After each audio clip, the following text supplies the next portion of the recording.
본 수업은 우리가 기술 경영에 대한 원리와 절차를 바탕으로 해서 사람들에게 진정한 가치를 제공해 줄 수 있는 스타트업을 창업하거나 발전시키고자 하는 그런 사람들을 갖다가 대상으로 해요.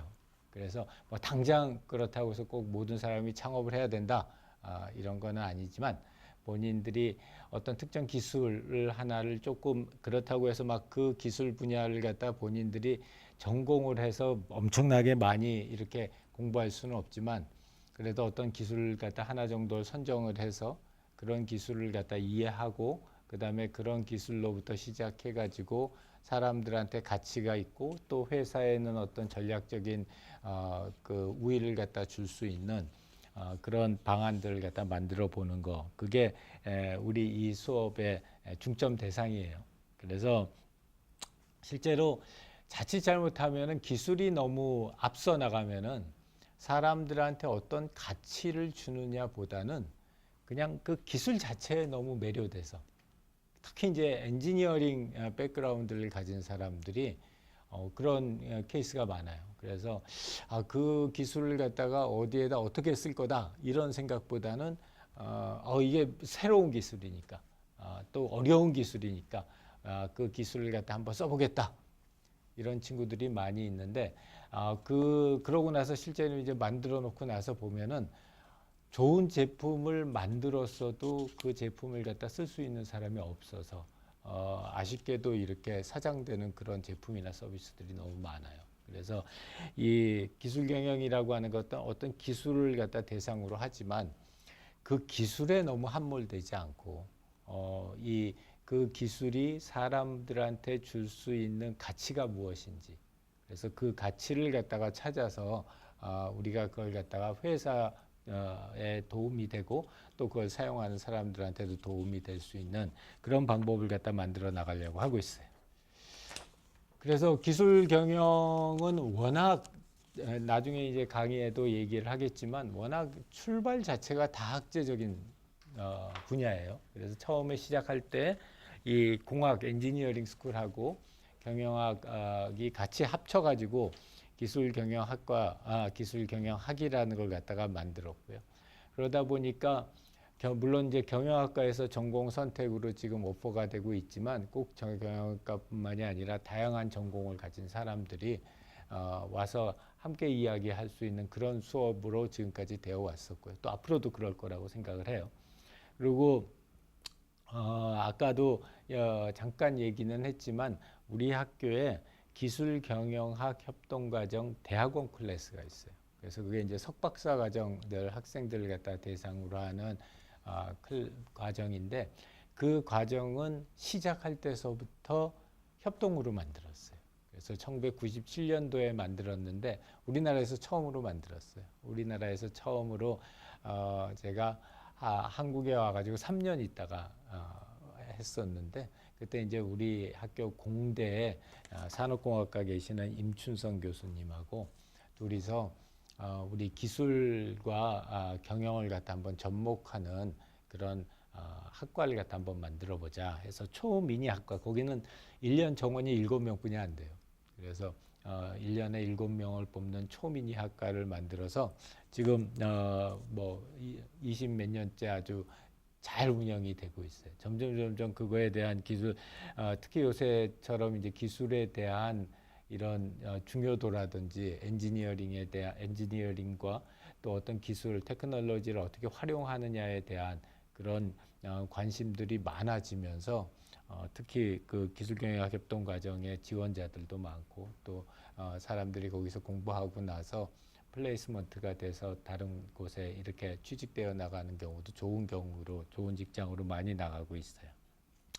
그래서 우리 결론적으로 얘기하자면은 우리는 기술이라고 하는 걸 이해하는 경영자가 되어서 그 기술의 가치를 최대한 높일 수 있는 그런 가치 있는 기술을 사업화하는 방안을 갖다가 한 학기 동안 배우고 또 그거를 통해서 여러분들이 그런 스타트업을 만든다든지 또는 그런 제품이나 서비스를 만든다든지 하는 쪽에 조금 더 경험을 가질 수 있도록 그렇게 하는 게 이 수업의 중점 대상이고요. 그래서 우리 수업 목표하고 개요를 보면은 지금 이제 요새 이렇게 많이 회두가 사람들 사이에서 회두가 되고 있는 회사들 보게 되면 특히 이제 우리 4차 산업혁명 분야 이렇게 소개를 하면서 기술이라고 하는 것이 굉장히 점점 더 복잡해지고 어려워지기 때문에 그 기술이라고 하는 걸 가지고 있는 사람이 직접 뭐 회사를 만든다든지 제품을 혼자 만든다든지 이렇게 하기가 되게 어려워졌어요. 그래서 실제로 이런 팀을 만들어서 그래서 기술을 가지고 있는 사람, 그 다음에 경영을 하는 사람 이런 사람들이 모여서 같이 팀을 만들어서 그걸 가지고서 이 사업화하는 그런 프로세스를 갖다가 많이 가는데 이제 여기에서의 문제점들은 너무 방대해요. 어떤 기술을 갖다 하나를 가지고서 그 기술을 이해하고 그걸 사업화하는 전체 과정들은 생각한 것보다 훨씬 더 많은 액티비티들을 갖다 필요로 해요. 이제 그러다 보니까 이 기술경영학에서는 굉장히 다양한 그 스텝들을 통해서 또는 서브 분야를 통해서 그 프로세스를 갖다 진행을 해 나가기 때문에 이 수업 시간에는 그런 어떻게 생각하면 우리 경영학에서는 약간 생소할 수도 있어요. 이게 우리가 기술 경영이라고 했을 때 기술 자체가 물론 우리가 관심이 있어서 이렇게 많이 아는 기술들도 있지만 대부분의 기술들은 조금 생소한 기술들도 있기 때문에 그런 생소한 기술들을 갖다가 우리가 이해하고 그 다음에 얘네들을 갖다가 조금 더 좋은 가치를 만들어낼 수 있게 하는 거.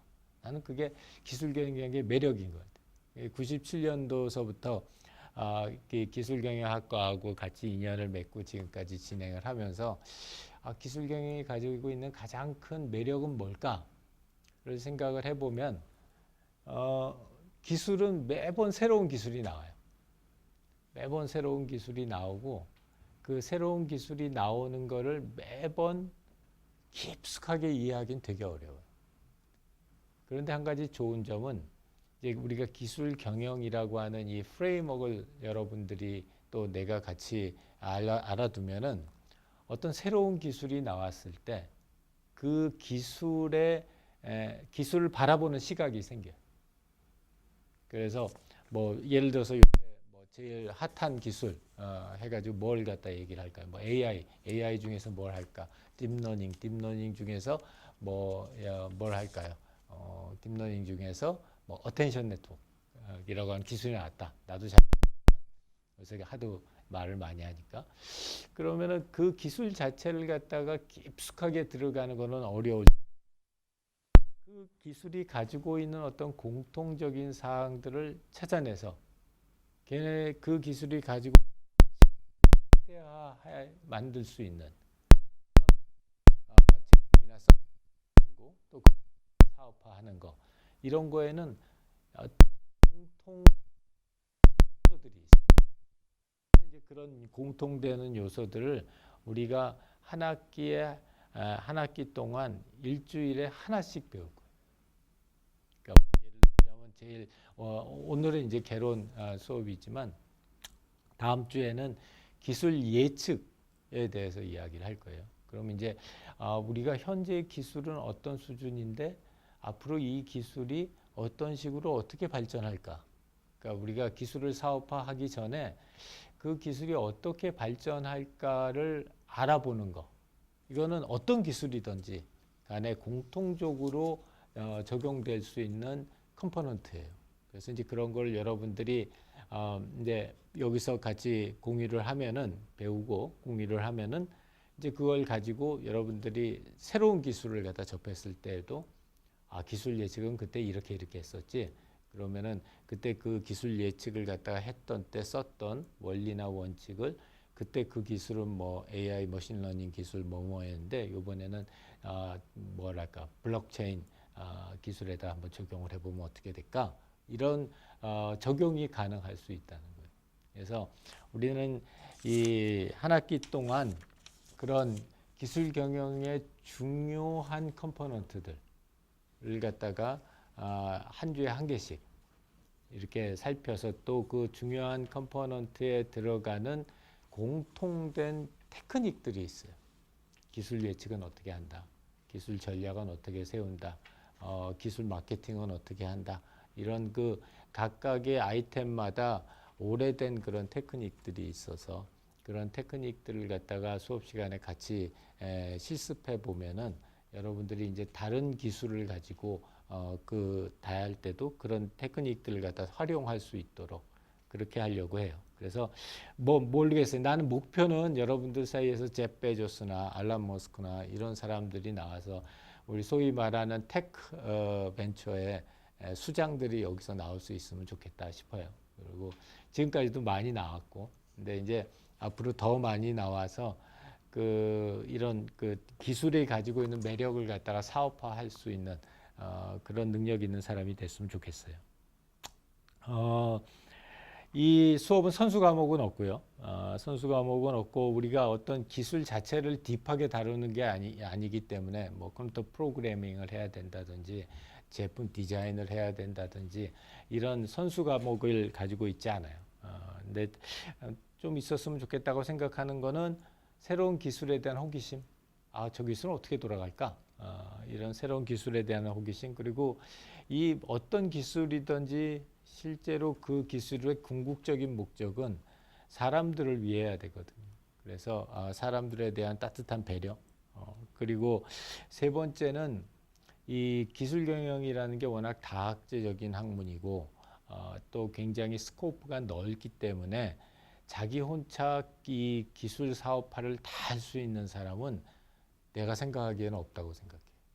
그렇기 때문에 또 세 번째 중요한 그 덕목은 남들과 협동 작업하는 거. 남들과 협동 작업, 뭐 소위 말하는 팀 작업을 잘하는 거. 그런 것들이 이 기술 경영에서 나는 굉장히 중요한 능력이라고 생각해요. 그래서 여러분들이 이 수업을 하면서 새로운 기술에 대한 호기심이나 사람들에 대한 배려나 또는 다른 사람들과의 협력 방법을 갖다가 실제로 경험해 볼 수 있으면 참 좋겠다 하는 생각이에요. 자, 그 다음에 강좌 운영 방식은 이 수업은 원칙적으로 여러분들이 열심히 참여해 주기를 바라는 수업이에요. 그래서 물론 이 클래스 사이즈가 적기 때문에 우리 이 클래스 멤버들 사이에서도 한 며칠만 지나면 다 서로가 서로를 갖다 알 것 같고 그래서 실제로 아주 뭐 친한 그런 단계가 될 것 같아요. 그래서 가장 내가 바라는 거는 여러 사람 이 수업에 참여하는 사람들이 이렇게 허심탄회하게 과나 전공이 좀 다르더라도 소속이 다르더라도 서로 같이 이야기 나누고 재미있는 의견 나누고 그럴 수 있으면 좋겠다 싶어요. 그래서 이 수업은 앞뒤에서도 조금 얘기를 하겠지만 이 기술 경영과 관련된 중요한 컴포넌트들을 강의하고 실제로 프로젝트 실습하는 그 두 가지로 나눠질 거예요. 그래서 일단 강의 부분은 우리 기술 경영이라고 하는 게 학교에서보다 현업에서 그러니까 회사에서 훨씬 더 많이 보급이 됐어요. 우리나라에서는 특히 이제 대표적으로 시작했던 회사가 삼성전자가 있는데 그래서 이제 그러다 보니까 이 실제로 이런 각각의 토픽에 대해서 잘 알고 있는 전문가들이 현업에 더 많아요. 나는 여러 가지 기술 중에서 HCI라고 하는 기술이 내 전공 기술이긴 하지만 그 HCI라고 하는 기술만 가지고서 이 기술 사업화를 전체를 다 할 수 있냐? 그건 되게 어려운 일이에요. 그래서 이제서부터 다음 시간서부터는 그 해당되는 주제에 대한 강의는 그 해당되는 주제에 대한 엑스퍼트들이 현업에 있는 엑스퍼트들을 초빙을 할 거예요. 그래서 물론 이제 그 현업에 있는 엑스퍼트들은 나랑 같이 사전에 조율을 해서 이 어떤 내용으로 어떻게 내용을 갖다 할 거다 하는 것들 갖다 사전에 조정을 할 텐데 그 각각의 파트는 그 파트를 제일 잘 실제로 하고 있는 현업에서 하고 있는 분들을 갖다 초청을 해서 그분들의 초청 강연으로 이루어질 거예요. 그리고 두 번째 파트는 이제 그 초청 강연을 듣고 그분들이 이런 걸 갖다 한번 팀 프로젝트로 해보면 좋겠다.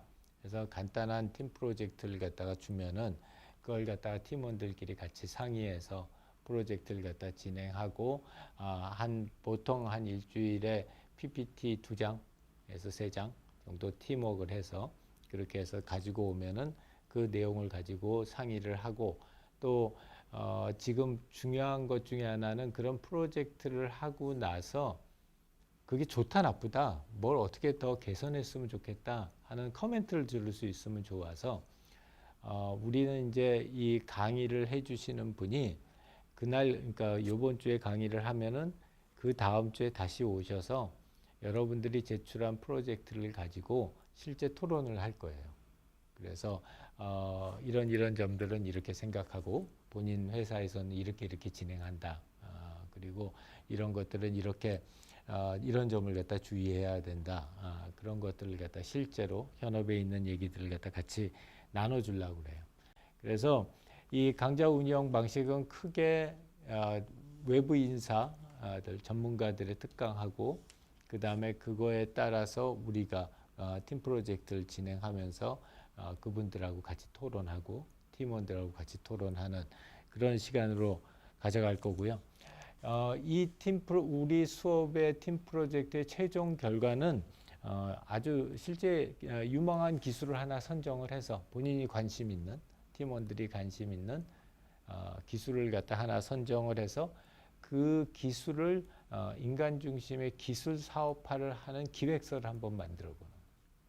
그래서 그 기획서는 이번 학기 중에 이렇게 매번 수업을 할 때마다 여러분들이 그 자료를 갖다 만들어서 최종적으로 학기 말이 되면은 그 기획서가 하나가 나오게. 그러니까 별도의 작업을 하는 게 아니라 매주 작업한 것들이 모여져서 기획서가 되게 그런 식으로 진행을 하고 있어요.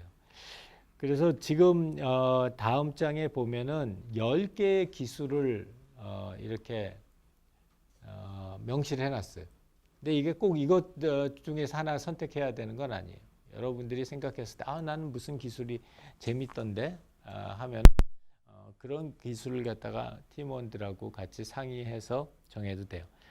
그래서 제일 첫 번째 기술은 음성인식 기술. 뭐 요새 여러분들 집에 있는 AI 스피커들 누구나 뭐 기가진이나 우리 클로바나 카카오 미니나 이런 것들이 사람이 무슨 얘기를 하면은 그걸 갖다가 알아듣고 그거에 답을 하잖아요. 이제 이런 게 음성인식 기술이고 인식 기술이라고 하는 거는 사람 목소리가 아닌 것들. 그러니까 예를 들자면은 뭐 유리가 깨지는 소리라든지 특히 이제 많이 쓰는 건 어떨 때 많이 쓰냐면 산업 현장에서 그 불량 어딘가가 고장이 날 것 같다던가 뭔가 어딘가 불량이 있는 것 같다던가 이런 것들 갖다 인식할 때 그 주변 배경 소음을 분석을 해요. 또는 그 방범 같은 거를 할 때 주변에서 나는 그런 소리들을 분석을 해서 이렇게 비디오로 동영상으로 파악할 수 없는 것들 갖다 찾아내고요. 이미지 인식 기술은 뭐 딥러닝 하면서 제일 많이 나온 기술이어서 어떻게 이미지를 가지고서 어떤 대상인지를 갖다 알아차린다든지. 네, 동작 인식 기술은 그 사람이나 또는 사물이나 움직임이 있으면은 그 움직임을 동영상 데이터로 받아서 이게 어떤 움직임인지를 갖다 인식해내는 기술이고요. 자연어 대화 기술, Natural Language Processing (NLP라고) 하는 거는 우리 사람들처럼 자연스럽게 대화할 수 있도록 하는 그런 기술이고요.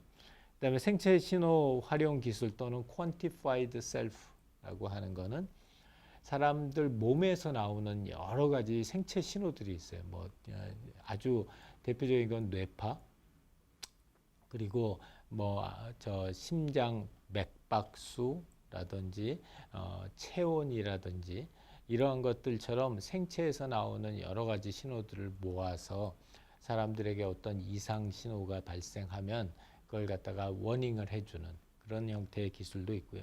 AR, VR 기술은 뭐 여러분들 많이 했을 거고, 또 최근 들어서 굉장히 내가 관심 가지고 있는 기술 중에 하나가 8번째에 있는 기술이에요.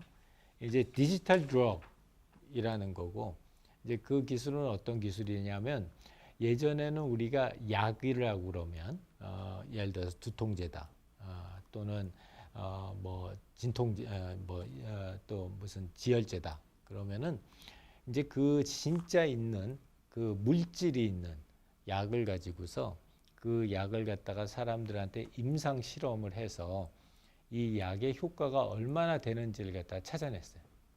근데 이제 한 2년 전서부터 미국의 FDA에서 그 승인한 것 중에 하나가 뭐냐면, 이제는 물질이 없어도 된다.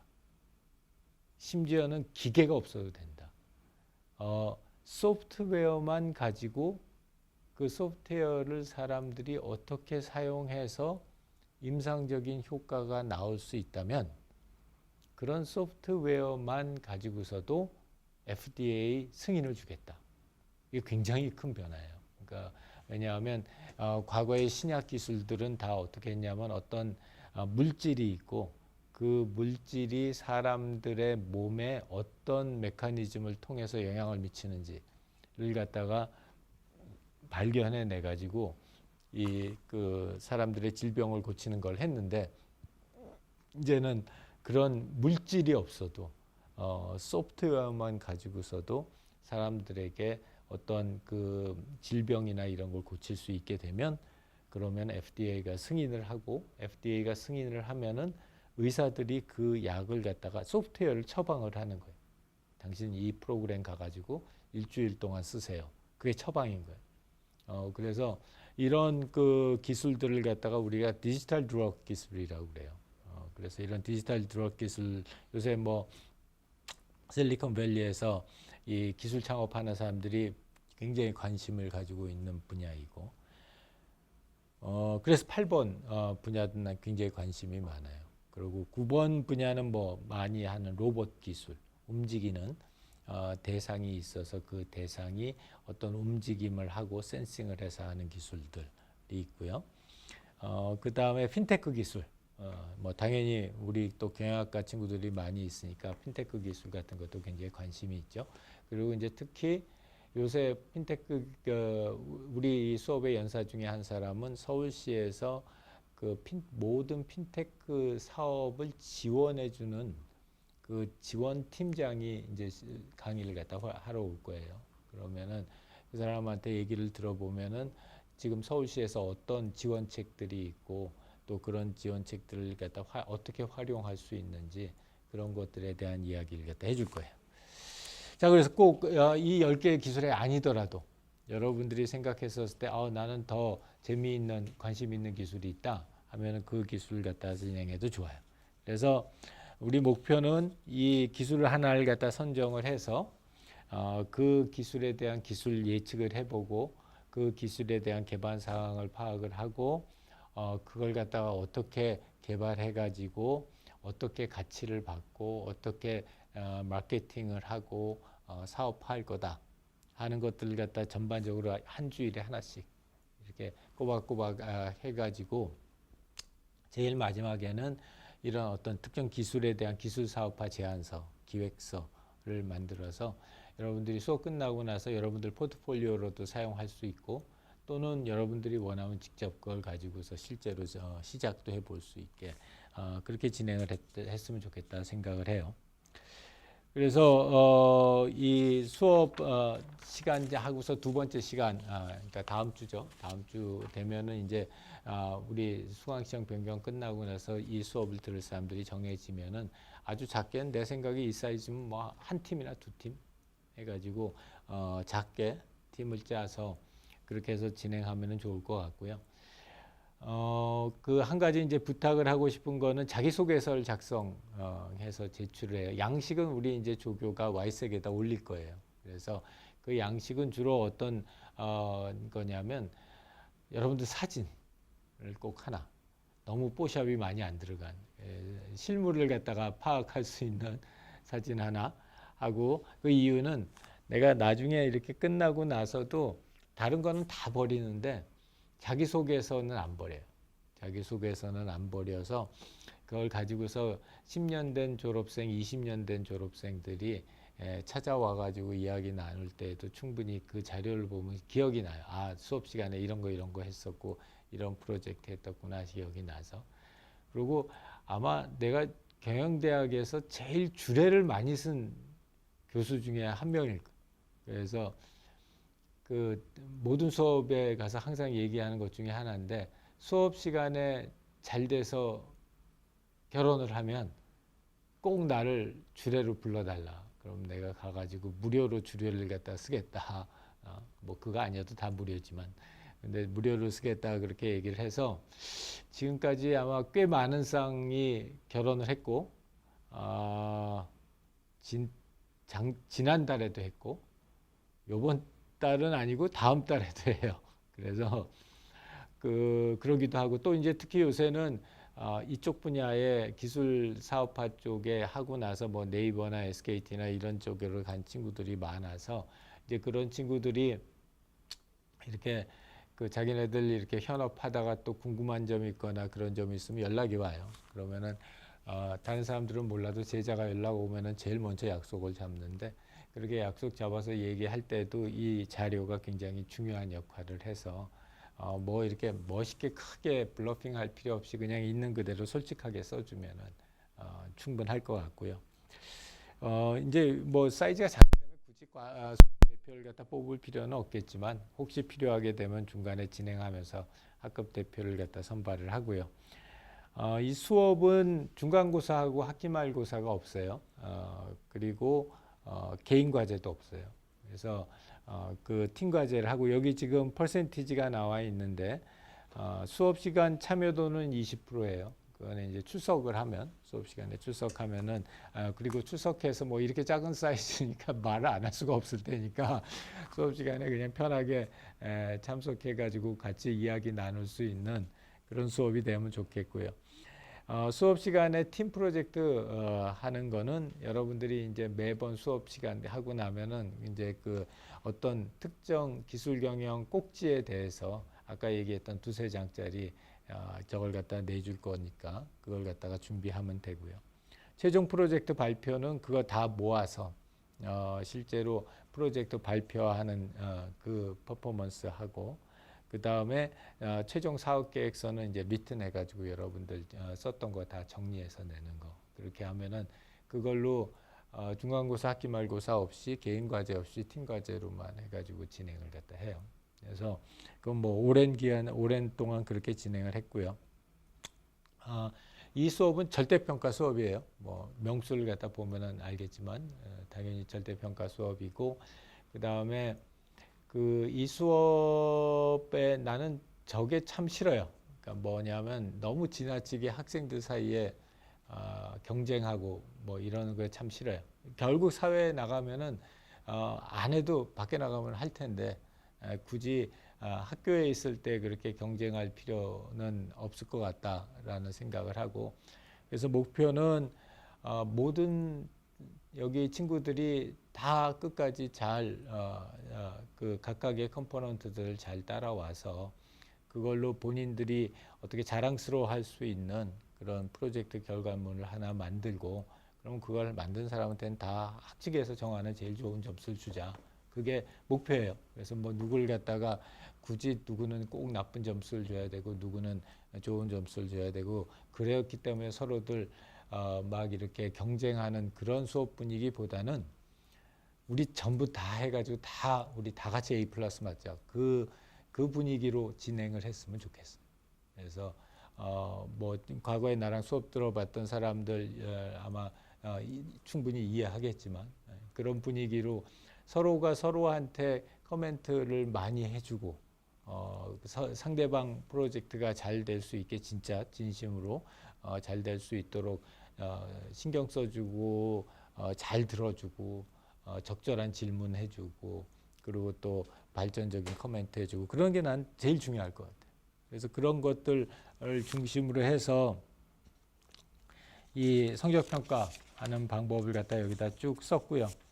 그래서 팀 프로젝트나 모든 팀 발표는 절대 평가예요. 그러니까 누구는 꼭 A를 받아야 되고 누구는 B 받아야 되는 게 아니라 모든 팀이 다 좋은 결과를 갖다가 제출하고 또 남들한테 다 좋은 코멘트를 해주고 생각 질문도 하고 그러면은 다 한 거고요.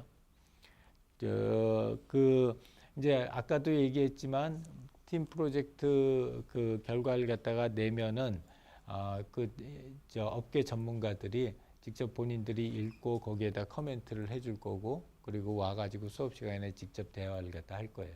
그러니까 여러분들이 그런 대화를 갖다 많이 듣고 여러분들의 작품을 더 발전시켜 나갈 수 있으면은 이 클래스가 이렇게 디자인된 효과를 갖다 최대한 맞출 수 있지 않을까 싶어요. 그래서 교재는 주교재가 있고요. 이 주교재 기술경영 인간중심의 기술사업화라고 2017년에 나온 책이고요. 이 책을 굳이 살 필요 없어요. 뭐 도서관에도 다 있고 내가 알기로는 어둠의 경로를 통해서 다 소프트 카피도 다 돌아다닌다고 들어서 뭐 박영사한테는 미안한 얘기지만 굳이 살 필요 없고요. 근데 이제 그런 소프트 카피 같은 거 하나 정도 가지고 있으면 좋을 거예요. 왜냐하면 수업이 전부 다 요 챕터 바이로 이렇게 쭉 진행이 되니까 챕터 바이 챕터로 진행이 될 거고 참고 문헌은 우리가 제공은 해주지만 본인들이 관심 있으면 보세요. 이것 말고도 참고 문헌들이 되게 많아요. 내 정보는 나는 93년도에 카네기 멜론 유니버시티에서 HCI라는 걸 전공해서 박사를 했어요. 그래서 경영학을 박사를 하지는 못했지만 하여튼 관련 분야를 박사를 했고 현재 경영대학에 재직 중이고 UC 얼바인 전산과에 비지팅을 갔었고 MIT에 비지팅을 갔어요. 그리고 기술경영학 협동과정 지금 주임 교수를 하고 있고 삼성전자 자문 교수를 했고 LG전자 기술 자문했고 현대자동차는 지금 기술 자문을 하고 있고 LG전자 방금 전에 끝났고 삼성하고는 지금도 하고 있어요. 그래서 그렇게 하고 있고 여러분들 아마 잘 기억 못할 것 같은데 카카오가 인수한 회사 다음 커뮤니케이션 기억하는 사람 있어요? 다음 커뮤니케이션 기억해요?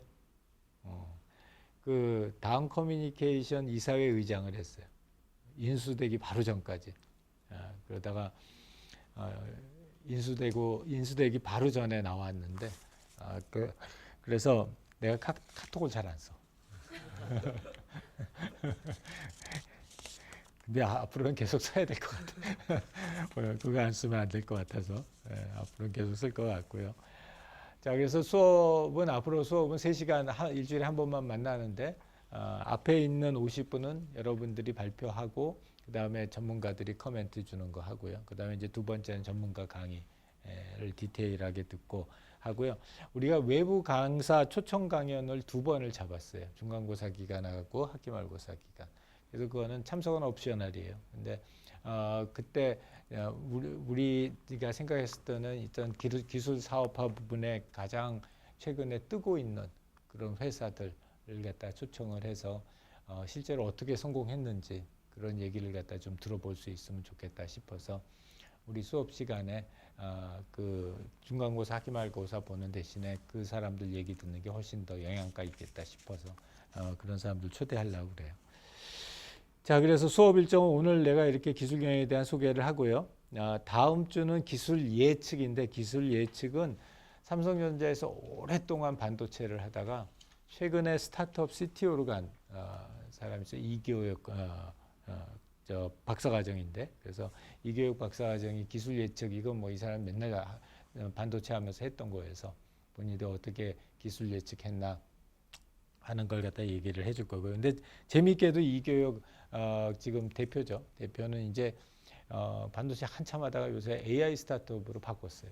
그래가지고 특히 기업에서 이런 공장 자동화 하는 과정에 들어가는 AI 소프트웨어들을 갖다 중점적으로 만들고 있고요. 3주차에 할 박승호 책임은 국가기관, 요새 소위 말하는 그 뭐라고 그러지? 신의 직장? 국가공공연구소에서 오랫동안 이 기술기획 쪽을 갖다 해왔던 기술기획 전문가고, 그 다음에 4주차에 있는 변영균 상무는 여기 광화문에 있는 KT의 그 빅데이터 사업본부장이에요. 그래서 여러분들 이 실제로 특히 이제 요새 여기에서 막 중점적으로 하고 있는 것 중에 하나가 그 전염병 같은 걸 갖다가 미리 이렇게 예측해서 전염병의 경로 같은 걸 갖다 미리 확산 경로 같은 걸 전 세계적인 거죠. 그러니까 글로벌 비즈니스를 하는데 빅데이터 가지고 미리 예측해 가지고 그 전염병의 경로를 차단하고 이러는 그런 프로젝트를 갖다 하고 있어요. 그래서 이 변형군 상무 강연도 기술 혁신의 아주 구체적인 내용들을 들을 수 있을 것 같고, 유성일 박사과정은 SKT의 지금 AI 사업팀장이에요. 그래서 SKT가 그냥 음성 통화만 하는 게 아니라 그 실제로 그 통화를 갖다 바탕으로 어떤 AI 서비스나 제품을 만들어내나 하는 것들을 갖다 알 수 있고요. 우리 이성호 박사는 KT에서 기술 개발 전략 쪽을 해요. 그래서 KT에서 하고 있는 기술 개발 전략은 어떤 것들이 있나를 알아보고요. 그다음에 김선무 박사과정은 CJ에서 그 영화 그리고 뭐 드라마 이런 것들을 갖다 주로 해요. 그래서 이 기술 조직 쪽에 대한 강연을 해주고요. 그다음에 이제 8주차에 중간고사 있고 9주차에 유광영 박사는 기술 가치 평가. 이제 여러분들 그 기술을 갖다 직접 사업화할 수도 있지만 그 기술을 갖다가 팔거나 다른 사람의 기술을 사는 경우도 많아요. 그래서 이제 그렇게 되면 제일 중요한 굉장히 중요한 작업 중에 하나가 그 기술의 가치가 얼마나 될까를 갖다 평가하는 그런 기법들이 있고요. 그 다음에 이제 기술 거래 쪽을 해서 한국정보진흥원 이정찬 박사과정이 와서 실제 기술 거래가 어떻게 이루어지고 어떻게 진행하는지를 갖다 알려줄 거고, 기술금융은 최하준 박사과정인데 최하준 박사과정은 지금 팀위라고 하는 그 핀테크 스타트업을 조인을 했어요. 오랫동안 대기업에 있다가. 그래서 이제 그쪽을 하고요. 이재영 박사과정 혁신 전략 IGM이라고 하는 곳에서 지금 혁신 전략 쪽 하고 있고, 기술 창업하는 우리 허주연 박사과정은 유일한 여자인데 그 본인 그 컨설팅 회사를 갖다 운영을 해요. 그래서 기술 창업 과정을 갖다 직접 지원하는 그런 컨설팅 회사를 운영하고 있고, 14주는 구자영 박사과정은 아까 얘기했던 서울시에서 저걸 하고 있고요. 핀테크 지원팀을 운영하고 있고, 그다음에 김영중 박사과정은 SK에서 CSR 쪽을 하고 있어요. 기업의 사회적 책임. 그래서 각 주마다 해당되는 전문가들이 와서 본인들의 실제 현업에서 어떻게 진행되고 있는지를 알려줄 거고, 그리고 이제 최종 마지막 주에 외부 강사 특강 한 번 더 하고 그렇게 하고 마무리가 하려고 합니다. 자, 내가 하는 일장은 인간 중심의 기술이라고 하는 게 뭐다. 그리고 우리가 이 기술을 위한 기술이 아니라 인간을 위한 기술에 초점을 맞추자. 라는 캐치프레이즈, 저게 내 신념이기도 하고 그 HCI라고 하는 분야에서 생각하고 있는 공통적인 의견이기도 해요. 그러니까 기술 그 자체가 아니라 인간을 위한 기술을 갖다가 만들어 보자 하는 거였고요. 자, 그래서 그런 기술 경영에 대한 가장 기본적인 얘기들을 갖다 좀 나누려고 그래요. 그래서 첫 번째는 왜 기술 경영이 왜 중요하냐라는 파트, 그다음에 두 번째는 그런 기술 경영이라는 게 도대체 뭐냐, 그다음에 세 번째는 기술 경영이 다루고 있는 분야가 뭐냐, 그다음에 네 번째는 랩업해서 우리 어떤 걸 좀 더 생각해 보자 하고서 마무리를 할게요. 자, 이건 굉장히 내가 고민스러운 파트 중에 하나예요. 여러분, 내년에 우리나라에서 그 기술 창업 쪽으로 내년에 투자하겠다는 돈이 얼마인지 알아요? 우리나라만 정부가 물론 이제 지금 그 대일 관계도 있고 그래서 더 액수가 늘어나긴 했지만 우리나라 예산이 얼마인지 아는 사람 되게 많지 하여튼. 응? 되게 많죠. 근데 딱 그 이 순수 기술 창업만 내년에 정부에서 투자하겠다고 한 돈이 50조가 넘어요. 5조도 아니고 50조가 넘어요. 그러니까 그거는 엄청난 돈을 갖다 지금 여기 그 스타트업 특히 이제 기술 개발하고 기술 창업하는 스타트업에다가 투자를 하겠다는 거예요. 근데 이거는 미국 얘기인데 money is everything이라고 그러잖아요. 근데 그렇게 돈을 갖다 투자한 회사들하고 그 회사들에서의 퍼포먼스를 갖다가 비교를 해봤더니 차이가 없는 거예요. 그러니까 돈을 많이 들어갔으면은 성과가 더 나와야 되는데 정부에서 지원한 돈과 그 회사의 성과 사이에 아무런 코릴레이션이 없는. 그래서 야 이게 돈만 많이 넣는다고 되는 게 아니구나. 뭔가 그 돈 넣어가지고 기술을 개발할 때 제대로 된 기술을 갖다 개발하는 게 굉장히 중요하겠구나 하는 생각을 갖다 하게 됐고요. 그래서 그런 그 대표적인 그런 예 중에 하나가 이제 이 얘기를 갖다 하는데 이 얘기는 아마 여러분들이 꽤 많이 봤을 거예요. 기술 경영이나 이런 거는. 저 그래프가 얘기하는 핵심 요소는 뭐냐면 여기서부터 여기까지가 사람들이 수용할 수 있는, 소화할 수 있는 기술이. 근데 기술이라고 하는 건 대부분 이렇게 위로 발전하게 돼 있어.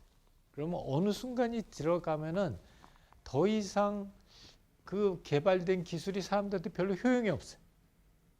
그냥 기술을 개발하기 위해서 기술을 개발하는 거지 그게 사람들한테 어떤 효용을 주는 기술이 되지가 못하는 거예요. 이런 생각 한번 해봤으면 어떨까 싶어요.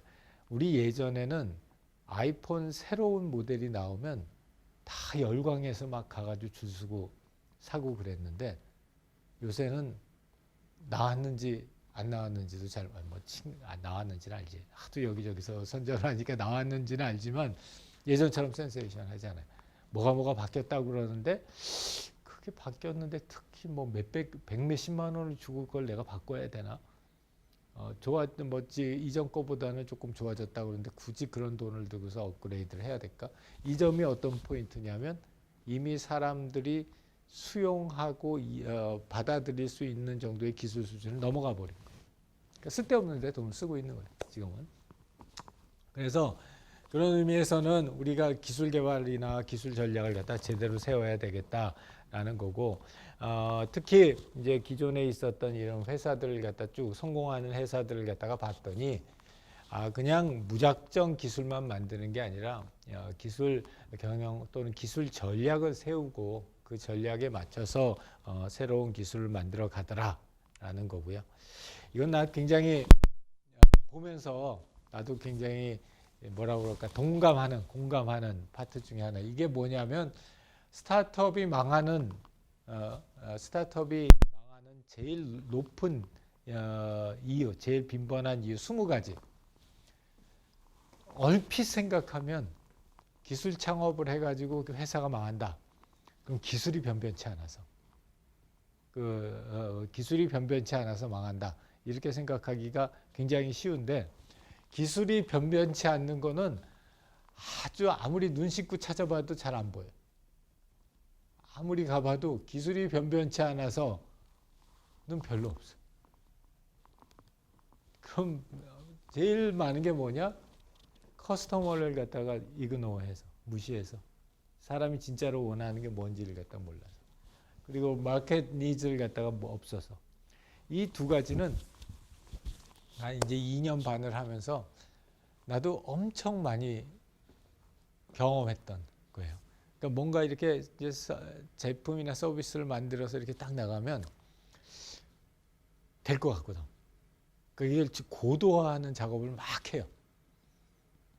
근데 어느 순간이 지나면 쓸데없는 고도화를 막 하고 있어. 돈도 많이 들이고 있고. 그래서 가다 보면은 이건 내가 왜 했지? 막 이런 생각이 들 때가 많아요. 창피한 얘기지만 우리 회사 내가 창업한 제일 첫 번째 작품이 로봇을 만드는 거였어요. 그 로봇이 뭘 하냐면 집안에다 이렇게 놔두고 있으면 아까 나왔던 음향 인식 기술을 갖다 이용해서 집안에서 일어나는 일들을 인식을 해요. 그래가지고 그걸 가지고서 이거는 뭐 문을 여는 소리다. 이거는 물이 끓는 소리다. 뭐 이거는 텔레비전을 켜는 소리다. 이렇게 해서 그걸 인식을 하는 거, 그런 기술을 갖다가 개발했어요. 그게 이제 합성 센서라고 하는 거예요. 신세틱 센서라고 하는 건데, 그 기술을 개발을 해가지고 그 이제 우리 HCI 학회를 갔다가 그 기술 보고서 그 CMU 내 졸업한 학교의 후배가 만든 기술인데 아주 그 좋아 보이더라.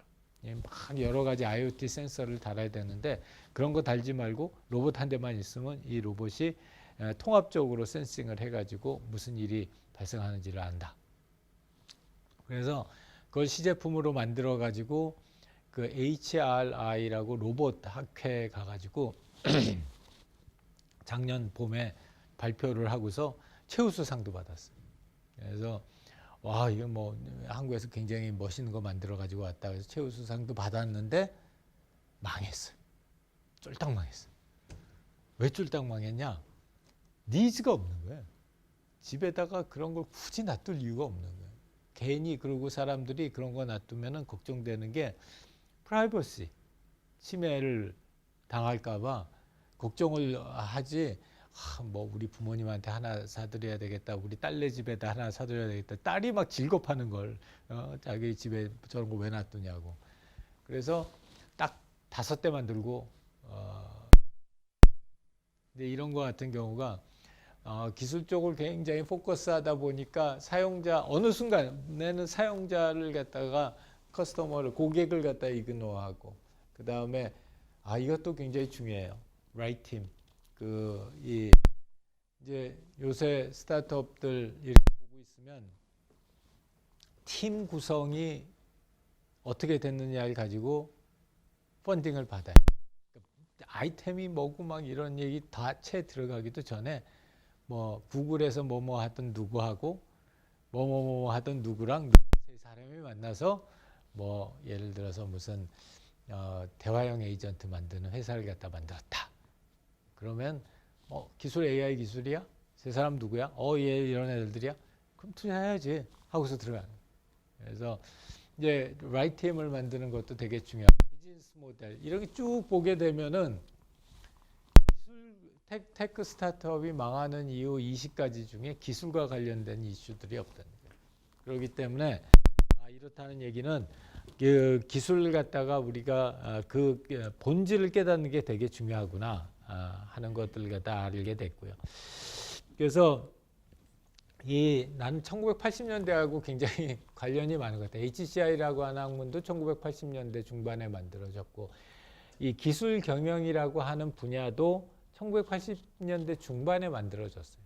그러니까 이제 지금 기껏해야 한 30년 조금 넘었네. 그래서 됐고요. 그래서 그 문제는 이렇게 그냥 단순한 기술이 아니라 그런 기술을 어떻게 활용해서 우리가 새로운 제품이나 서비스를 만들고 또 어떤 밸류를 갖다 창출할 수 있느냐 하는 걸 고민해야 된다라는 데서 이 기술 경영이라는 게 중요해졌고, 그래서 1980년대 후반에 기술 경영이라는 게 처음 왔고요. 이 양반이 윌리엄 밀러라고 하는 양반이에요. 되게 유명해요. 왜 유명하냐면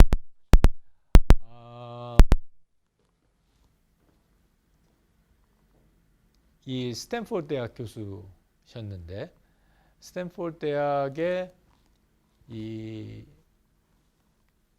우리 학교로 치자면 교원 창업지원단처럼 스탠포드 대학에서 그 교수들이나 연구원들의 기술을 가져다가 그걸 창업화하고 기술 사업화를 갖다 지원하는 기관이 SRI라고 하는 기관이 있어요. 스탠포드 리서치 인스티튜트.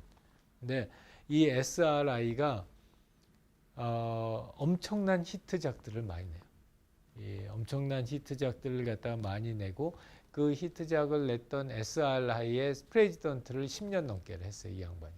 하면서 이걸 갖다 해보니까 기술 그 자체도 중요하지만 더 중요한 거는 그 기술이 가지고 있는 밸류를 어떻게 잘 파악해내서 그걸 사람들의 니즈를 충족시키는 데다가 붙여줄 거냐. 이게 훨씬 더 중요하더라. 해가지고 이 양반이 이제 윌리엄 밀러가 그럼 우리 그런 분야를 뭐라고 그럴까? 그러다가 기술 경영이라고 하자. 매니지먼트 오브 테크놀로지 MOT라고 하자. 해서 MOT가 시작이 됐어요. 그래서 이 MOT라고 하는 게 이런 그 비즈니스 사이드에 있는 경영학에서 하는 여러 가지 요소들하고 사이언스나 엔지니어링 디시플린에 있는 여러 가지 요소들의 교집합으로 MOT를 갖다가 만들었고요. 그래서 그 MOT가 이렇게 각광을 받고 국가에서 지원도 받고 그러고 있는 제일 중요한 이유는 이런 성공 사례가 있는 거예요. SRI 같은. 대표적인 예를 들면 시리도 거기서 만들었고, 이 스탠포드에서 나오고 있는 예를 들어서 앤드류 잉이 만든 에듀엑스도 거기서 나왔고, 그래서 이런 사례들 갖다 이렇게 보면은 이 기술 경영이라고 하는 것이 상당히 의미가 있구나. 그래서 어떠한 기술이 가지고 있는 가치,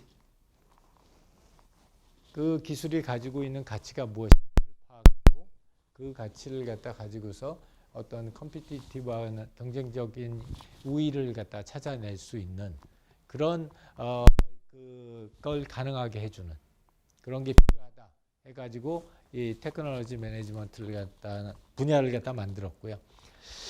그래서 실제로는 우리 일반적으로 얘기하고 있는 경영학에서 파이낸스, 마케팅, R&D, 프로덕션, 플래닝 하는 이쪽 기능들하고 그다음에 외부에 있는 인더스트리에 있는 이런 요소들을 갖다 합쳐서 우리가 그 MOT라고 하는 걸 갖다가 구체화 시켰고 이게 그 1987년도 처음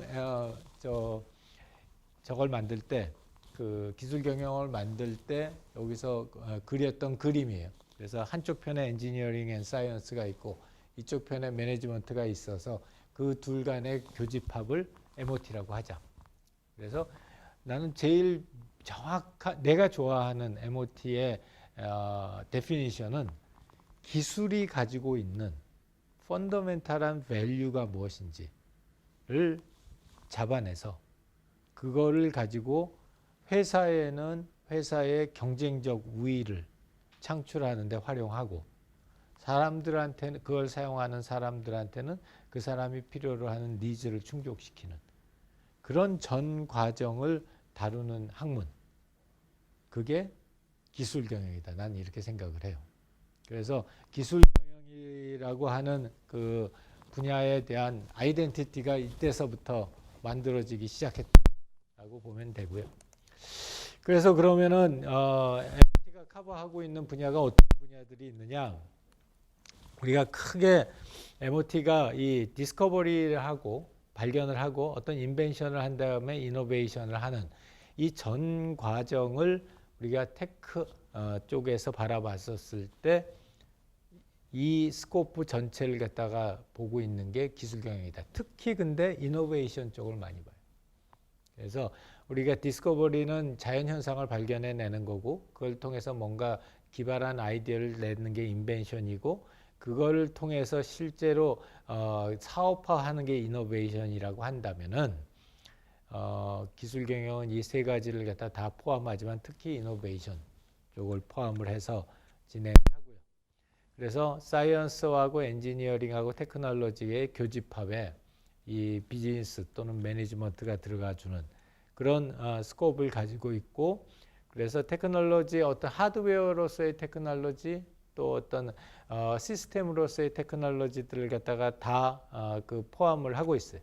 이것도 나는 굉장히 좋아하는 그림 중에 하나인데 얼마 안 됐어요. 실제로 기술 경영이라는 게 이렇게 어떤 학문적인 분야로 온 게 제일 처음에 할 때는 어떤 회사 내에 조그만한 리서치 랩들에서부터 시작을 했고 대학도 마찬가지고요. 그 다음에 이제 그게 어떠한 부서가 됐고 기술 경영 파트가 됐고 그게 어떤 R&D 프로젝트 위주로 가다가 크로스 펑셔널한 프로젝트로 가다가 이제는 크로스 바운더리한 얼라이언스까지 기술 경영이라고 하는 거는 내가 어떤 기술을 가지고 사업화를 하는 과정에 필요로 하는 대부분의 얼라이언스들까지를 다 포함하는 그런 사업화 과정을 갖다 의미를 하게 됐어요. 그래서 범위가 훨씬 더 커진 거예요. 특히 이제 요새 그런 어떤 비즈니스를 할 때에는 회사 하나만 해가지고 어떤 비즈니스를 진행하기는 되게 어려워요. 비근한 예를 하나를 들자면은 오늘 아침에 이제 IR을 내가 딱 했더니 거기를 갖다 듣고 한 분이 나한테 뭐라고 제안을 해주시냐면 이런 제안들 많이 들어요. 그거를 이렇게 엮으면은 되게 서로 간에 시너지를 낼 회사가 조기에 있는데 연결시켜 드릴까요? 그렇게 물어봐요. 그래서 좋죠. 연결해 주세요. 그러고 바로 그 자리에서 전화를 넣어요.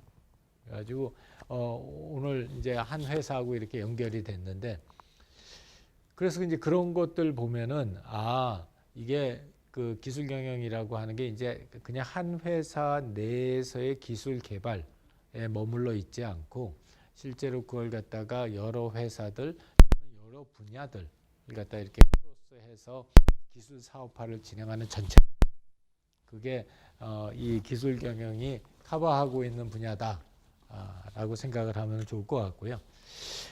MOT를 바라보는 시각은 뭐 여러 가지 종류의 시각들이 있는데 가장 많이 우리가 사용하는 시각이 이렇게 3차원으로 보는 거예요. 그래서 이 차원들을 갖다가 얘기를 하자면은 이쪽 수평 차원은 기술과 인간이에요.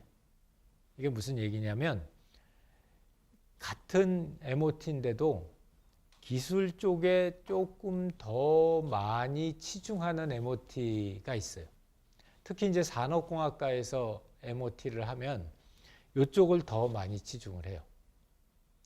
그리고 반면에 이쪽은 그 기술을 사용하는 사람 또는 그 기술을 만드는 사람 그런 사람들에 더 초점을 맞추는데 우리는 여기에 더 초점을 맞추려고 그래요.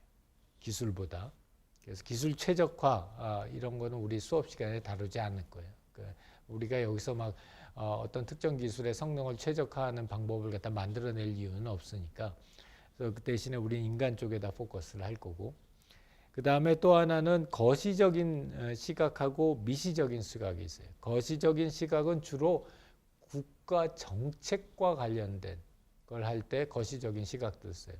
그래서 예를 들자면은 우리 공대에도 기술 정책 과정이 있어요. 거기 이제 주로 R&D 정책 세우는 그 국가 공무원들이 또는 국가 공공기관들이 와서 공부를 하는데 그 또 하나는 미시적인 거는 기업이 다닌 걸 우리가 미시적이라고 그러고요. 우리는 거시적인 것보다는 미시적인 거에 좀 더 초점을 맞춰서 한 학기 동안 진행을 하려고 해요. 그 다음에 이 만들어지는 그런 어떤 테크닉들을 보면 굉장히 객관적인 테크닉들이 있고 상당히 주관적인 테크닉들이 있는데 우리는 요거는 경우에 따라서는 주관적인 테크닉도 사용하고 또 객관적인 테크닉도 사용해서 이거는 혼용해서 사용하려고 그래요.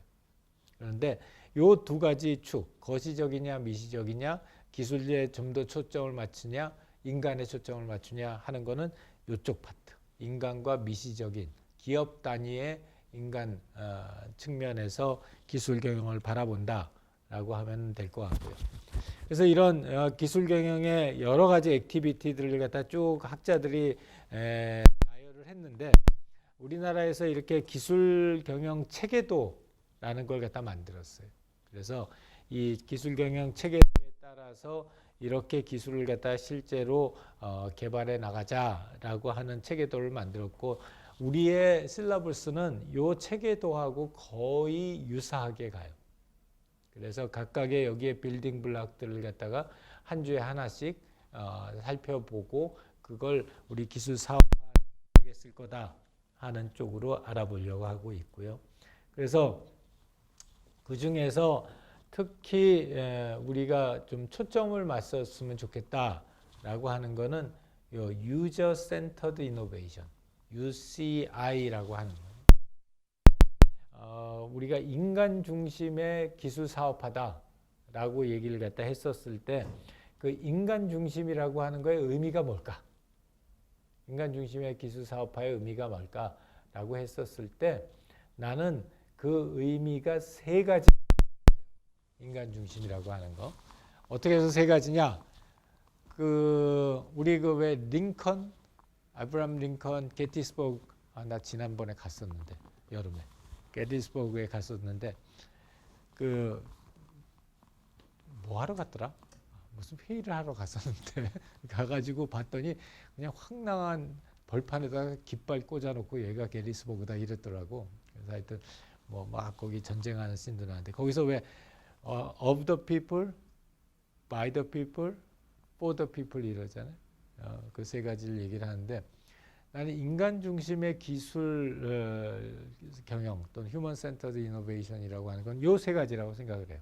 첫 번째서부터 얘기하면은 for the people은 그 기술을 사용하는 사람들 그리고 그 기술을 만드는 회사들에 있는 사람들. 그래서 그런 사람들에게 새로운 밸류를 갖다 줄 수 있는 그런 기술이어야 된다. 두 번째는 by the people. by the people이라고 하는 거는 요새 이제 그 유저 이노베이션이라고 그래요.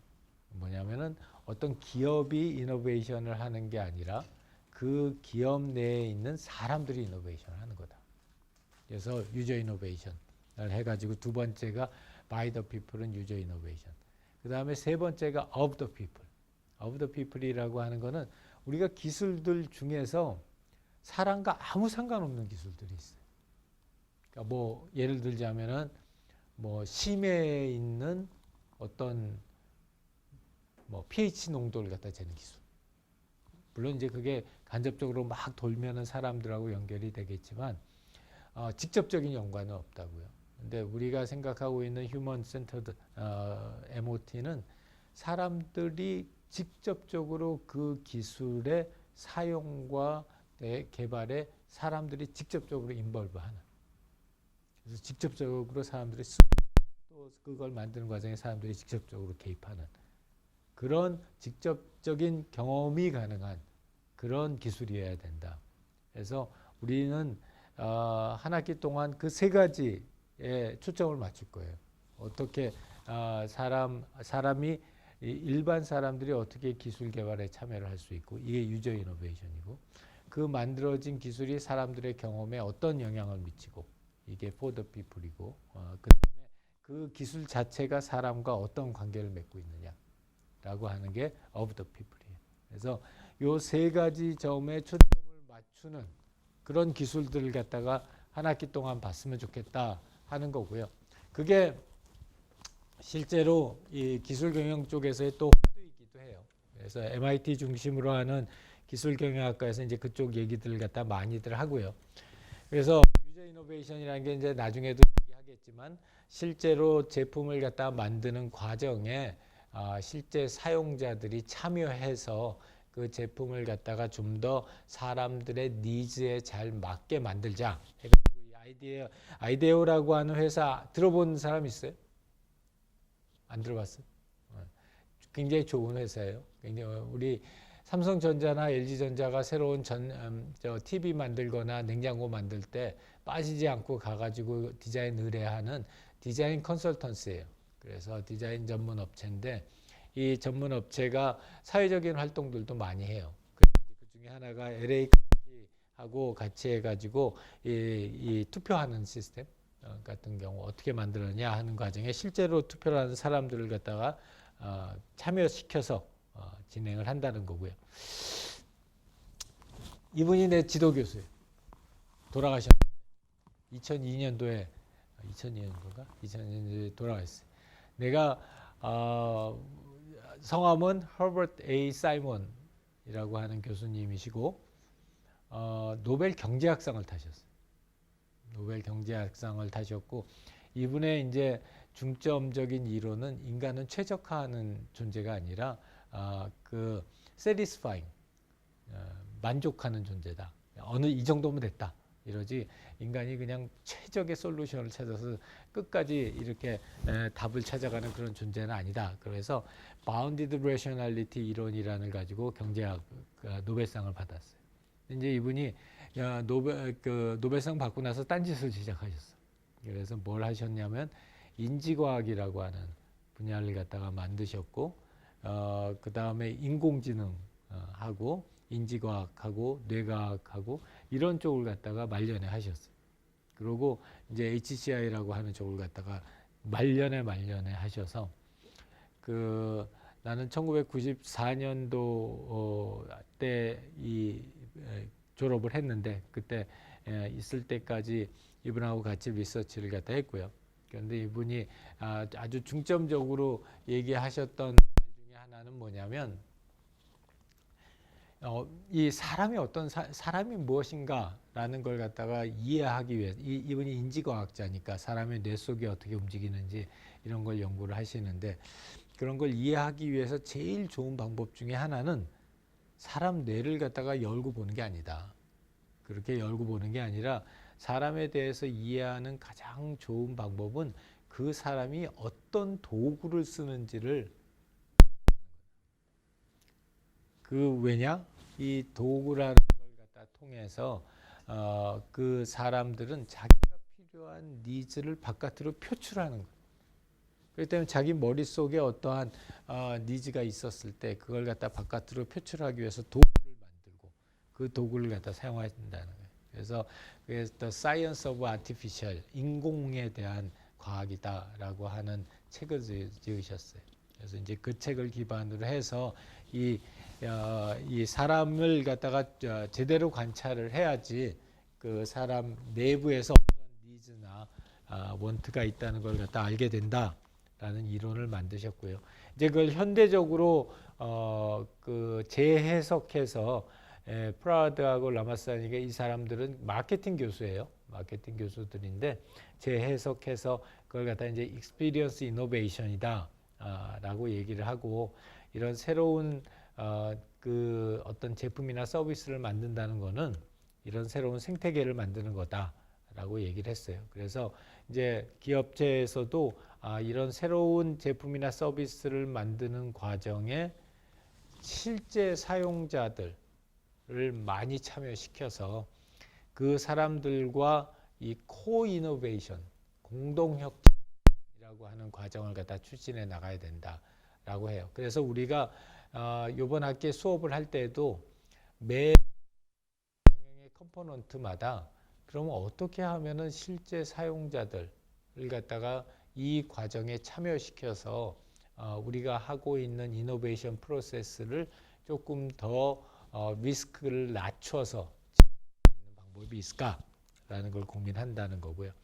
그래서 나는 이 휴먼 컴퓨터 인터랙션 HCI라고 하는 걸 갖다가 전공을 했어요. 지금도 전공을 하고 있고.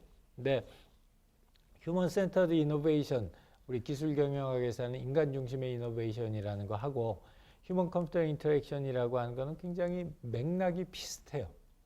그리고 서로 주거니 받거니를 해요. 동전의 양면하고 같아서 사람을 위한 최적의 경험을 제공해 주는 게 휴먼 컴퓨터 인터랙션이고 휴먼 센터드 이노베이션은 그러는 과정에서 사람들의 참여를 적극적으로 활용한다라는 게 휴먼 센터드 이노베이션. 그래서 이 양자는 여기에 그림처럼 이렇게 순환 구조를 갖다 가지면서 가요. 그래서 여러분들한테 막 강력 추천하고 싶은 거는 CI라고 하는 분야, 휴먼 컴퓨터 인터랙션이라고 하는 분야하고 휴먼 센터드 이노베이션 이 양쪽을 다 한번 이번 기회에 경험을 하면 난 참 좋더라. 이 한 사이클이 도니까 안에서 이 사이클이 도니까 그 두 가지 영역을 갖다 연결을 시켜서 새로운 제품이나 서비스나 이런 걸 기획하는 그리고 그걸 갖다 실제로 개발해서 테스트해보는 그런 선순환 고리를 만들어낼 수 있어요. 직접 나도 지금 하고 있는 거고. 그래서 여러분들도 그걸 좀 한번 경험해봤으면 좋겠다 하는 거고. 이제 걔네들이 나중에는 조금 더 진행하게 되면 사회적 문제, 어떤 심각한 사회적 문제를 갖다 해결하는 사회적 가치를 만들어내는 그런 쪽으로도 많이 쓰여요. 이건 뭐 페트병 가지고 이렇게 벽돌을 쌓거나 지속 가능하게 저렇게 라이트닝 해요.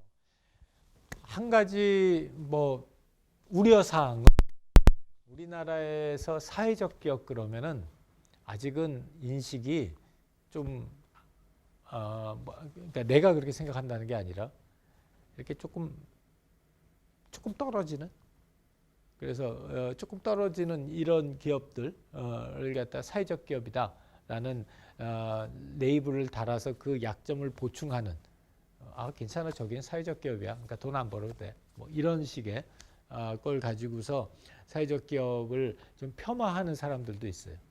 근데 나는 반대라고 생각해. 그러니까 무슨 의미냐면, 물론 기업이 어떤 영리적인 활동을 해서 적정한 이익을 만들어내는 거 중요하지. 안 망해야지.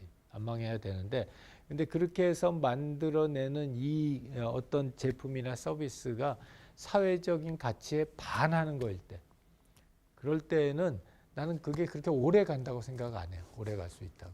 그래서 기업의 지속적인 어떤 성장과 유지를 위해서는 그 회사에서 만드는 제품이나 서비스에 일정 부분의 사회적인 가치가 들어가야 된다고 생각을 하고, 그런 사회적인 가치를 갖다 만들어낼 수 있는 회사 또는 서비스 또는 기술을 만들어내는 것도 이런 기술 경영의 중요한 스코프라고 생각을 해요.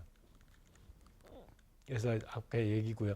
그래서 랩업 하자면은 스티브 잡스 얘기 많이 하잖아요. 그래서 우리 스티브 잡스 이 이야기를 갖다 여러 가지 얘기 중에서 그런 얘기들 해요. 그러니까 이 스티브 잡스가 기술과 인문학을 융합을 해서 뭐 아이폰이라든지 아이패드라든지 이런 신제품을 갖다가 만들어낼 수 있었던 그 핵심에는 이런 인문학적인 소양과 그리고 기술에 대한 이해, 그리고 엄청나게 발달한 이 감각, 그런 것들이 함께 모여져서 그런 정말 대단한 물건들을 만들었어요. 그리고 그 덕분에 우리가 지금까지 굉장히 많은 가치를 향유하고 살고 있는데, 그 기술 경영이라고 하는 것, 휴먼 센터드 이노베이션이라고 하는 것과 휴먼 컴퓨터 인터랙션은 다 이 양반한테 큰 그 뭐라고 그러나 신세를 졌어요. 그 두 분야가 지금처럼 이렇게 각광을 받고 있는 가장 큰 원동력이 이 양반이 만들어낸 작품들이 애플서부터 맥서부터 시작해서 아이폰, 아이패드 이런 것들이 아이패드까지가 그런 그 인터섹션에서 나온 작품들이라는 거고, 그래서 내 바람은 하여튼 이런 회사들이 좀 많이 나왔으면 좋겠어요. 좀 많이 나왔으면 좋겠고, 그래도 아주 럭키 지금까지 제자들 중에 잘하는 친구들이 굉장히 많아요. 잘하는 친구. 우리 그 여름 방학 동안에 내가 2달 반 동안 드림 아카데미라고 하는 캠프를 해요. 그 캠프에서 일주일에 한 번씩 특강을, 지금 우리 모시는 것처럼 일주일에 한 번씩 특강을 모시는데, 가장 최근에 우리 모셨던 양반은 김종윤이라고 하는 친구예요. 2011년도에 졸업했어요. 여러분 선배고, 스캐터랩이라고 하는 아주 잘 나가는 스타트업 지금 CEO인데, 그 친구 여기 여러분 2011년 졸업했으니까 이제 졸업한 지 한 8년 됐죠. 지난달인가 지지난달인가 70억 그 시리즈 A 받아가지고 지금 열심히 AI 챗봇 기술을 개발을 하고 있어요. 자연적으로 대화할 수 있는 챗봇 기술을 개발을 하고 있는데, 그 친구 전공이 경영학과예요. 경영학과인데 그러는데 무슨 AI 기술 뭐 막 이런 기술을 어떻게 만들어낼까 막 이렇게 생각이 들어도, 실제로 이런 그 기술이 가지고 있는 밸류를 보는 눈, 그런 눈을 갖다 가지는 거는 충분히 가능하다라는 생각이 들어요. 그래서 우리는 그런 눈을 보는 이 각각의 파트들을 갖다가 매주 해가지고 마무리를 하려고 그래요. 자, 그래서 마무리하자면은 기술이라고 하는 거는 그 기술 경영이라고 하는 건 기술이 가지고 있는 밸류를 갖다 찾아내는 거고, 그런 밸류를 찾아내서 사람들에게 그 맥시멈 밸류를 줄 수 있는, 그 기업과 사용자들에게 맥시멈 밸류를 줄 수 있는 제품이나 서비스로 만드는 거, 그게 기술 사업하고요. 그런 것들 중에서 특히 휴먼 센터 테크놀로지라고 하는 거는 아까 얘기했던 세 가지, 테크놀로지 오브 더 휴먼, 테크놀로지 바이 더 휴먼, 그리고 테크놀로지 포 더 휴먼, 이 세 가지에 적합한 그런 테크놀로지를 대상으로 해서 밸류를 찾아내고 그 밸류를 사람들에게 제품이나 서비스의 형태로 제공하는 것, 그게 우리 기술 경영의 스코프라고 생각을 해요. 자, 우리 다음 주에 만날 때는 아주 프리하게 PPT 한 장 정도로 이런 생각을 한번 해보면 좋을 것 같아요. 어떤 거냐면 아까 얘기했던 그 테크놀로지 by the people, for the people, of the people의 가장 적합한 사례가 뭘까? 뭐 아까 이미 애플 얘기는 했으니까, 그리고 오래됐으니까 꼭 그 사례 아니더라도 세 가지를 다 충족 안 시켜도 돼요. 그냥 of the people 하나만 해도 되고, for the people 하나만 해도 되고, by the people 하나도 되는데, 그들이 어떻게 기술을 사업화했을까? 여러분들 동문인 또 여러분 선배 중에 그 요새 히트치고 있는 친구가 누구의 그 이필성이 샌드박스? 샌드박스 이필성이 어떻게 2년 전에 여기 앉아 있었는데 지금은 저희 가가지고 저렇게 히트를 칠까? 또는 스타일쉐어의 이름이 뭐지? 윤자영이 스타일쉐어 윤자영. 여러분들 선배들 너무 잘하는 친구들 참 많아요. 너무 잘하는 친구들이 참 많고, 그런 사례들 하나만 이렇게 찾아서 거기서 어떤 기술을 썼고 그 기술을 발전시키는 과정에서 사람들이 어떻게 참여했고 나온 그 기술을 기반으로 한 사업들이 사람들한테 어떤 가치를 줬나, 그런 휴먼 센터 테크놀로지라고 하는 시각에서 사례를 갖다 하나 발굴을 해서 PPT 한 장으로 그냥 간단하게 요약을 해서 수업 시간에 그냥 가지고 오세요. 그래서 토론할 때 쓰게. 그래서 나는 이런 것이 휴먼 센터드 이노베이션의 굉장히 좋은 케이스라고 생각한다. 그래서 여기서 이렇게 기술 개발하는 과정에 사람들이 이렇게 참여시켰고, 또 그 실제 이 과정하는 속에서 사람들한테 이런 밸류를 제공해줬고, 만들어진 제품이 사람들과 이렇게 연관성이 높다. 그런 그 측점들을 갖다 한번 생각해보고, 진짜 베스트 케이스가 뭐가 있을까를 한번 생각해보면 좋을 것 같아요. 그래서 뭐 이게 제 측점하는 것도 아니고 뭐 저거 하는 것도 아니고 우리 토론을 위한 자료. 자,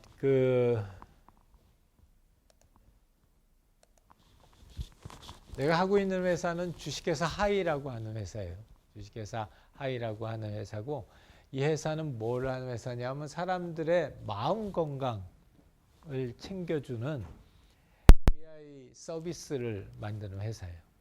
그래서 내가 전공을 하고 있는 HCI하고 AI 두 개를 갖다 겹쳐서 하이라고 하는 HAII라고 하는 약자를 만들었어요. 저게 휴먼 컴퓨터 인터랙션이 아니라 휴먼 AI 인터랙션의 약자예요.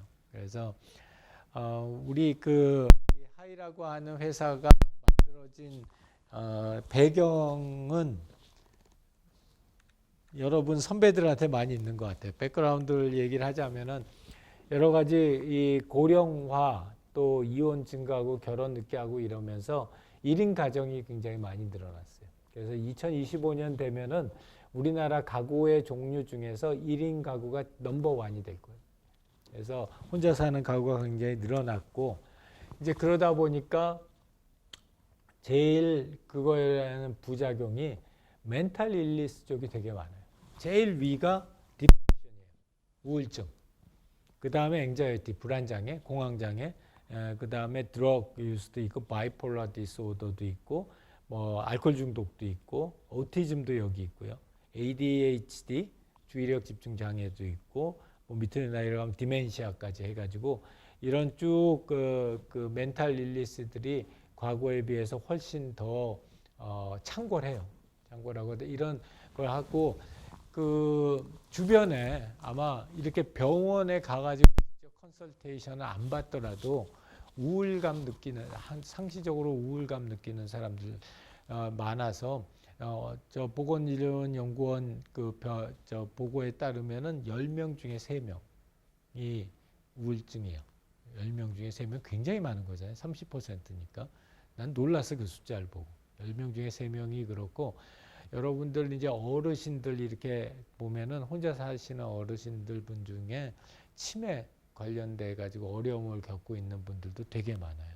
그리고 불안장애도 되게 많아서 특히 이제 제일 큰 불안장애 중에 하나가 금전적인 불안장애. 그러니까 내가 이렇게 다 망하면 어떡하냐, 뭐 이렇게 하다가 큰 실수하면 어떡하냐, 뭐 이러는 그런 것부터 시작해서 이런 굉장히 다양한 형태의 정신 건강 문제가 생겼고요.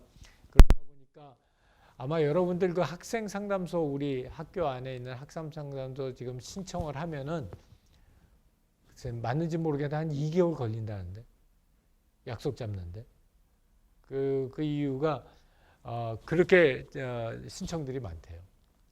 많은데 그 사람들은 적고 그래서 하이라고 하는 회사는 휴먼 AI 인터랙션 해서 사람들의 멘탈 피트니스, 마음 건강을 강화시킬 수 있는 AI 컴패니언 서비스를 제공하는 회사로 설립을 했어요.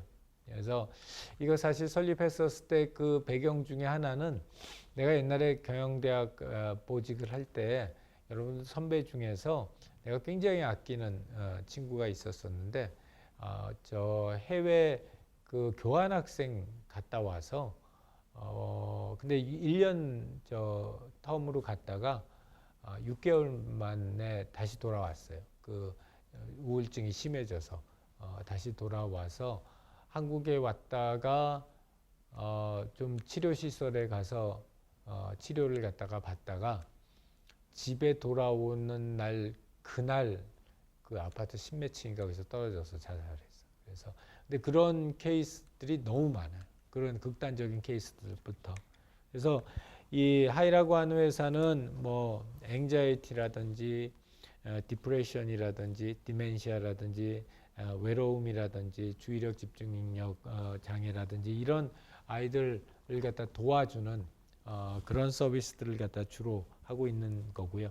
그래서 아까 얘기를 잠깐 했지만 이 SAMD라고 하는 개념이 굉장히 재미있는 테크놀로지예요. 그래서 아까 내가 디지털 드럭 얘기를 했는데 이 SAMD라고 하는 게 소프트웨어 메디컬 디바이스라고 해서 소프트웨어는 디바이스가 아닌데 근데 그 소프트웨어를 마치 신약을 개발하듯이 한 3년 정도 시간을 들여가지고 소프트웨어를 개발하고 그 개발된 소프트웨어의 임상 실험을 거쳐서 효과를 갖다 입증받으면 그걸 갖다 보험회사 또는 의사 선생님들이 처방을 할 수 있게 하는 그런 것들을 우리가 SAMD라고 그러고 하이는 그런 SAMD 쪽으로 궁극적으로 제품 서비스를 만들어내려는 그런 걸 가지고 있고요. 그 중에 우리가 제일 첫 번째 하는 게 치매예요.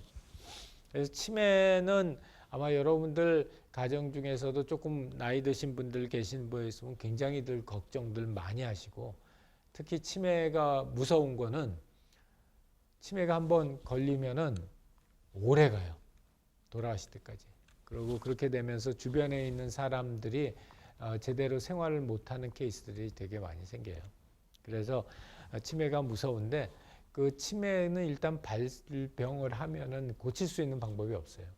그래서 지금 있는 치매약들은 다 치매를 늦추는 거고 진전을 늦추는 거고 그 제일 좋은 방법은 치매가 발병하지 않도록 하는 건데 그 방법 중에 하나가 치매의 이 예방 능력이는 인지 예비능이라는 걸 강화해서 훈련해 주는 거고 그래서 지금 우리가 서비스하고 있는 거는 뇌 건강 지킴이 쌤이라고 하는 카카오톡 기반의 인지 훈련 강화 게임이에요. 그래서 저거는 어르신들이 그 처음에는 우리가 저걸 개발할 때 이제 치매라고 하는 사회적인 문제가 크다. 이건 이제 알았고, 그러니까 우리가 기술 경영에서 시장의 니즈는 확실히 있다라는 걸 알았는데, 이제 어떤 기술을 쓸까 하고 노력을 처음에 하다가 요새 나오는 인공지능 스피커, 막 팬시하고 딱 갖다 놓으면 표시도 쫙 나고 어르신들이 혼자 사시니까 이렇게 이야기도 하기도 좋겠다. 그래가지고 인공지능 스피커에다가 보이스봇으로 음성으로 이 훈련을 갖다 해주는 대화를 하는 그런 로봇을 만들었어요. 아주 또 망하고 왜 망했을까?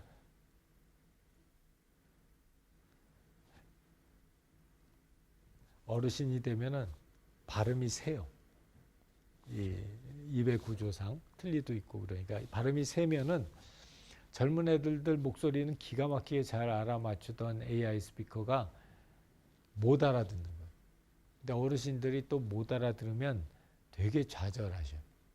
그러니까 이 집에다가 몇 개 넣어봤다가 아주 고생을 하고 아니다. 요새 가장 안정되고 어르신들이 제일 많이 사용하시는 그런 그 서비스가 뭔가 했더니 카톡인 거예요. 그래서 그러면 카톡에다 꿍겨 넣자. 해가지고 엄청 다운그레이드 해가지고 카톡에다 넣고요. 그래서 이 아까 기술경영 그 스코프에서 얘기했듯이 이제 그런 우리가 인공지능 챗봇 기술이 있더라도 혼자서 못해요. 특히 이제 이런 그 멘탈 헬스 쪽은 그걸 갖다 전공하는 전공의들이 있어요. 전문의들이.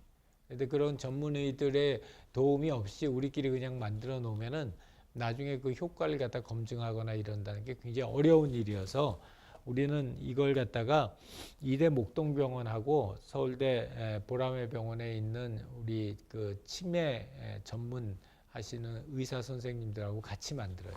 그래서 거기서 컨텐츠를 받아서 우리가 그걸 AI 챗봇화하고 그걸 갖다가 실제로 카톡에 올리면 그 의사 선생님들이 검수하시고 환자들한테 써보시고 코멘트 주시고 이런 식으로 하고요. 또 하나는 이제 대학에서 하는 거니까 실제로 이걸 했었을 때 효과가 나는지를 우리가 과학적으로 입증을 해야 돼서 그런 방법 중에 하나로 MRI 사진을 찍어요.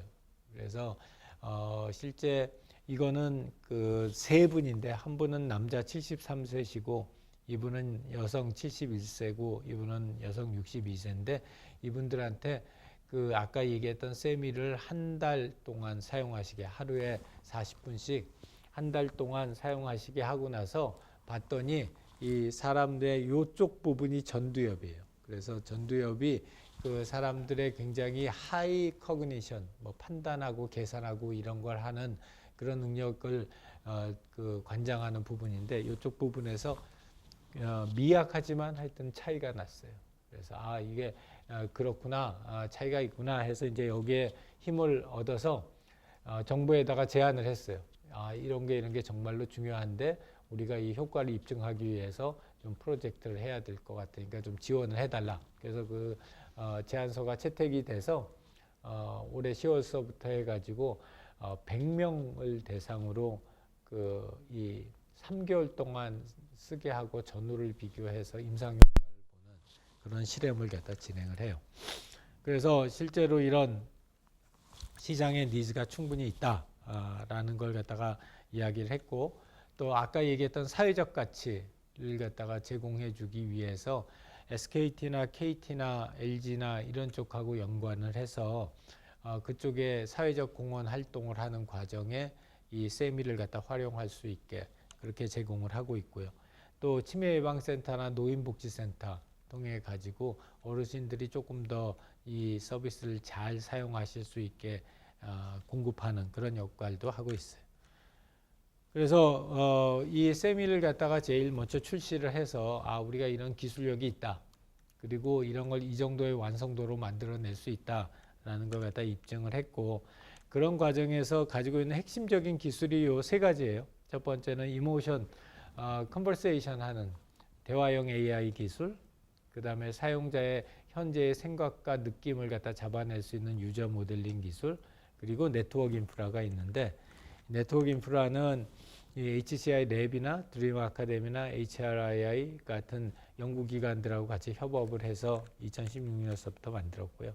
지금 라인업 되어 있는 그런 똑같은 요소 기술을 써서 라인업 되어 있는 서비스들은, 얘는 우리 세브란스 병원 강남 세브란스의 신경정신과 그러니까 정신과 과장이신 김재진 교수하고 김주환 교수님하고 같이 해서 얘는 젊은 사람들 우울증하고 불안 장애를 갖다 경감시켜 줄 수 있는 그 명상을 도와주는 AI 챗봇이에요. 그래서 자기의 내면 소통을 갖다 할 수 있게 도와주는 AI 챗봇이고, 뽀미는 여기는 우리 신촌 세브란스의 신희진 교수님하고 이 MBI라고 하는 클리닉하고 같이 해서 아이들 그걸 해줘요. 저 ADHD 아이들에게 올바른 생활 습관 잡을 수 있도록 해주고, 케미가 아마 여러분들이 제일 관심 있어 할 것 같은데, 이거는 음성 기반의 취향을 매칭시켜주는 그런 서비스예요. 그러니까 온라인 데이팅 서비스하고 비슷한데, 차이점은 취향을 심사를 해서 사람들의 취향을 갖다 분석을 하고, 사람들이 하루에 3번씩 본인들의 음성을 남겨요. 어떤 취향에 관련된 질문에. 그러면 그 질문에 남긴 음성을 AI로 분석해서 사람들이 어떤 취향을 가지고 있는지를 갖다가 찾아내고, 그 가장 유사한 취향을 가지고 있는 사람들을 매칭을 시켜서 하루에 3명씩 매칭을 시켜주는 그런 서비스고요. 그래서 그런 것들 보면은 이 하이라고 하는 회사는 마음 건강을 챙겨주기 위해서 커그니티브한 인지적인 파트로 아까 봤던 쌤이나 뽀미 같은 인지능력 쪽을 갖다 하고, 이모셔널 쪽은 우울증, 불안장애 같은 걸 도와줄 수 있는 메디테이션, 명상 도우미를 해주는 거 하고, 그 다음에 이제 소셜한 쪽은 아까 쌤이 케미처럼 이렇게 사람과 사람을 연결시켜주는 그런 쪽을 갖다 서비스를 해요.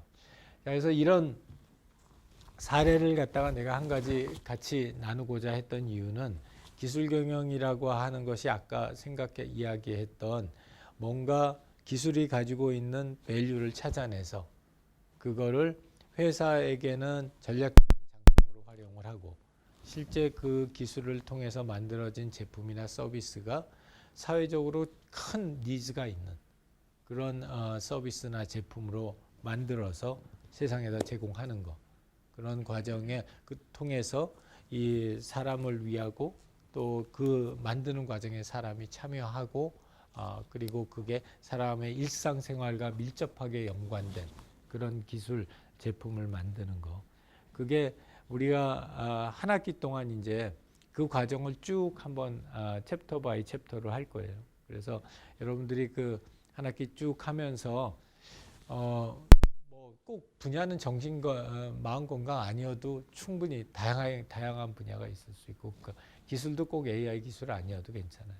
그래서 여러분들이 관심 있는 분야에 또 관심 있는 아이템으로 그런 기술 사업화 계획을 한번 만들어서 그걸 여러분들 중요한 포트폴리오로 그렇게 활용할 수 있으면 좋겠다 싶어요.